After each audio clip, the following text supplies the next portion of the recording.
Hello out there, and today I'm going to be doing a little bit of an experiment, and I'm going to take you along for the entire ride. I've got this WE Rectifier in front of us today, and I really like this knife, actually. Really like it. The action on it is great. It's nice and snappy. It's a perfect size for regular EDC. Just a great offering from WE, but this scale color is just killing me, guys. This green is not working for me, especially with just the rest of the look of the knife being so attractive with this nice titanium, and you know the hardware, just everything else about the knife looks great. And this scale color for me, I thought I might be able to get used to it, but it's just an eyesore. So I'm going to try to dye it. I haven't done any like really successful dyeing of G10 lately, so it's going to be a bit of a bit of an adventure, and we'll see what happens. I'm going to shoot for purple. Purple over green traditionally isn't always the safest way to go. So yeah, we're going to see what happens, and if the purple fails, then I'll probably just end up busting out some black or some really like dark blue and just trying to get something that is better than this green. And even if the purple turns this brown, which it very well might, that honestly might be favorable compared to what it is now. Just really don't care for this. So yeah, come along for the ride if you're interested, and yeah, we'll see what happens. All right, guys.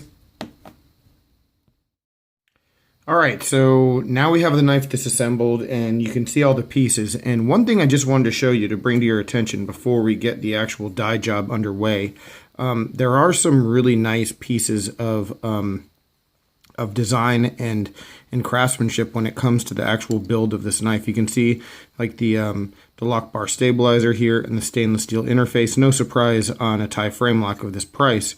But one thing that is a little bit unique, at least that I haven't seen very often, at least with G10 and titanium frame locks, is that this piece right here, when it's inserted, is usually where, you know, you'd have the bearings kept, you know, and then the blade would be up against that once the bearings are in.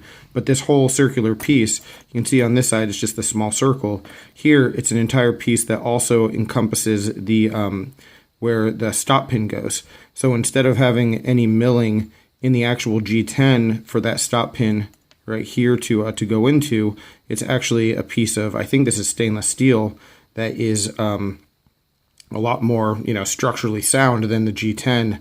So just very smart, just you know, making this a dual purpose kind of piece and giving the knife a little bit more strength and rigidity. So very cool there. But now let's move on. I'm sort of stuck between either trying to go with the purple and seeing what happens, or I do have this dark green, and I think the dark green might work just fine.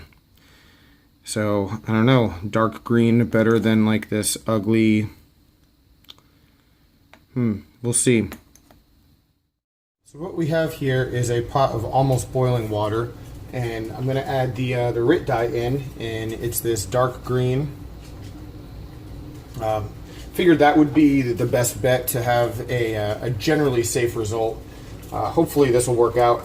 I know in the past I watched some videos, some tutorial videos about this, but it's been a while, so just sort of going for it. And yeah, we'll see what happens. So here's the dye.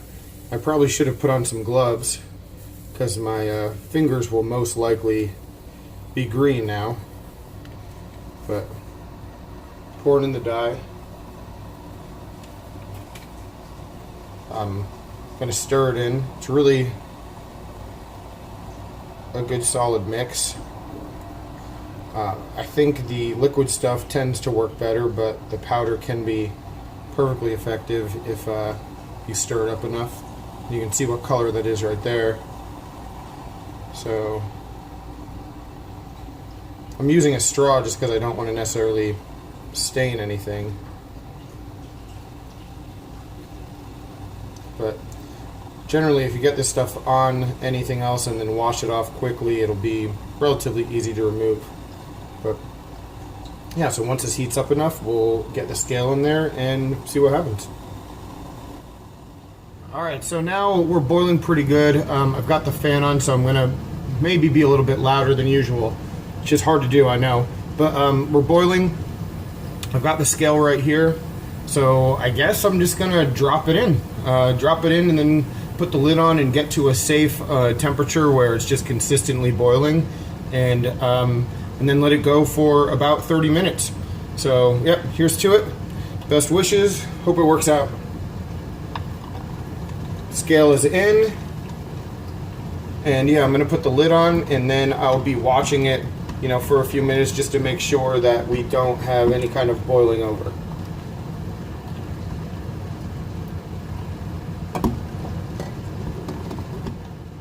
So here we are about 10 minutes in, maybe a little bit less, and I was really hesitant at first to put the lid onto the pot because it was bubbling a whole lot. Like the heat, it seemed like, was catching underneath the scale and then pushing big bubbles up as that escaped. And so I didn't necessarily want to cause a big mess. I think in the future, the same amount of water maybe in a bigger pot would work better.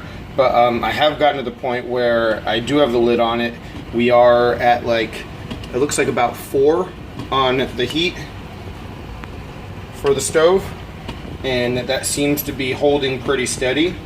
And yeah, we'll see what kind of results we get. So I know I'm saying that a lot, but I'm just really curious to see how this goes. After about 30 minutes in the die, I took the scale out because I didn't think I was getting any results. You know, the scale just looked still the same color. It looked actually a little bit gray, which was weird. But then after I rinsed it off, it was obvious that some of a deeper color has started to become achieved. It's definitely a different shade of green than it was at the start, but not quite what I'm going for. So I'm going to get this back into the dye. I'm going to add maybe a little bit more dye and maybe combine some other colors in order to bring out more of a darkness.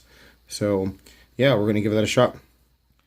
Final results here, and you can see that the green on the scale is completely gone and all we have left is black. And I think what happened when I added the extra green and just a little bit of purple into the dye for that last go round, you know, it was just too much. Left it in maybe a little too long, or it was just too dark to begin with, and yeah, it just went all the way black.